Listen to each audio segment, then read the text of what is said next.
We make ethical decisions every time we speak, whether they are conscious or not.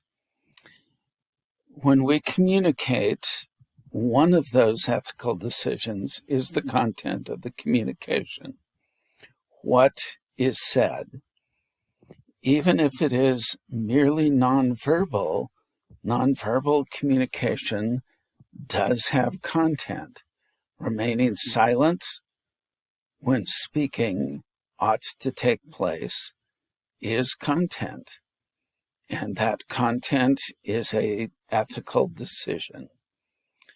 The motive of the communication, why we say what we say, is also an ethical decision that is very important.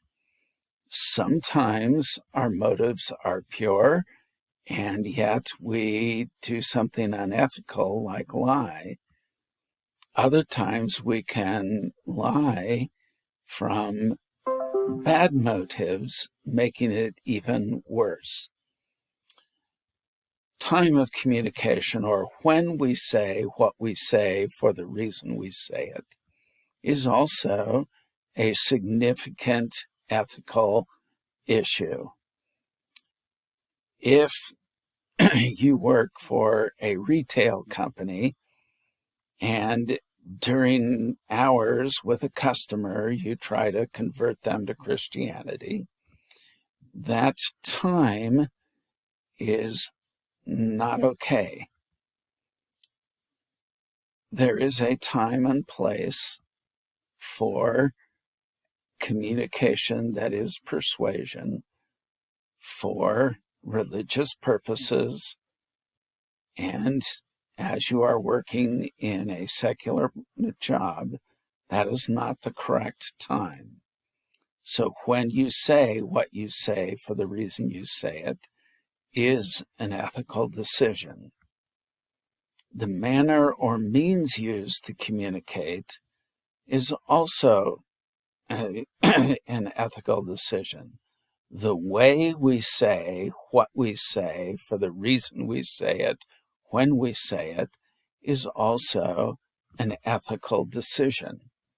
Sometimes we speak in a manner that is not compatible with the audience hearing the actual message. Then it is a bad communication decision. Where we say what we say, when we say it, in the manner or means that we say it, is also important. Sometimes we choose the wrong place and face consequences for that. Also, the relationship in which the communication happens, the communicators. There are things that you say to your husband or wife that you would not say to a friend or an acquaintance. There are things to say to a son or daughter that you would not say to one of their friends. The relationship in which communication happens is also very important. Things that you would say to a member of a church, you wouldn't say to someone who is not. Things that you would say to a Christian about God may be different than things you would say to a non-Christian about God. So ethical decisions are made every single time you communicate. C.S. Lewis says there are basic questions in ethics. What is the meaning of life is the biggest one. Then, how can we live in among others, and how should I live? Lewis uses the illustration of a convoy of ships. In wartime, a ship gets the orders and sails away from dock before opening them. And the big thing about those orders is where are we going? Or what is the meaning of life?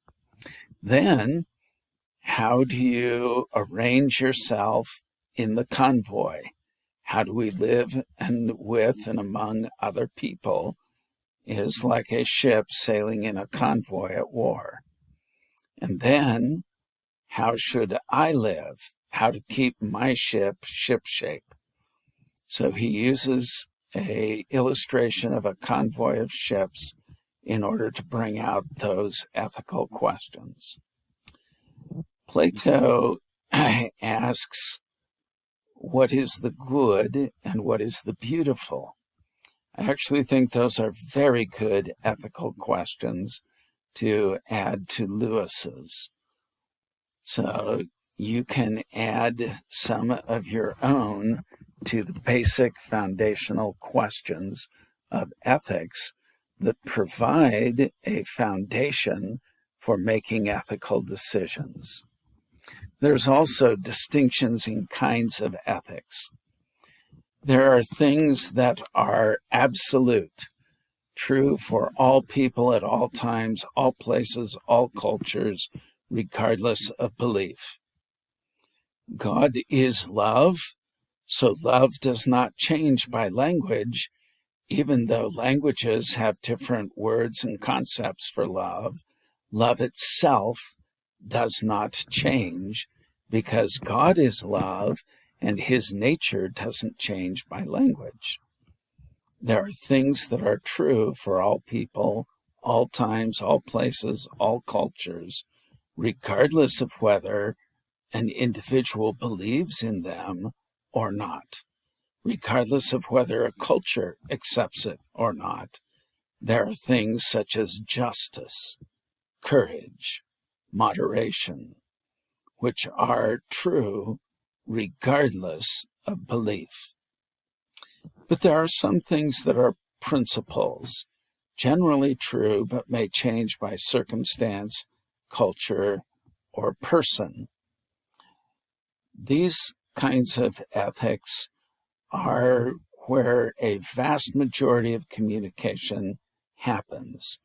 So what kind of story you would tell is a principle. I would have different stories in a Native American context than in a general American context. I would use different illustrations in the bush of Africa than I would in an inner city in Europe. So principles of what is generally true but changes by circumstance is part of ethics, and it's part of the judgment that you will use. There's also virtues, that excellent characteristic quality that is valuable and leads a person's spirit and soul being transformed into beauty. Primary virtues may include the theological virtues of faith, hope, and love, the metaphysical virtue of holiness, the social virtues of justice, courage, moderation, and wisdom. And there are also values, things that are held to be important or worthwhile, such as grace and mercy, things that we hold to be vital. Those distinctions of kinds of ethics can guide those ethical decisions that we make about our content, about our motives, about the time and place, and all the other elements of ethics. For some of ethics do not change, while others may be more flexible by person, culture, situation.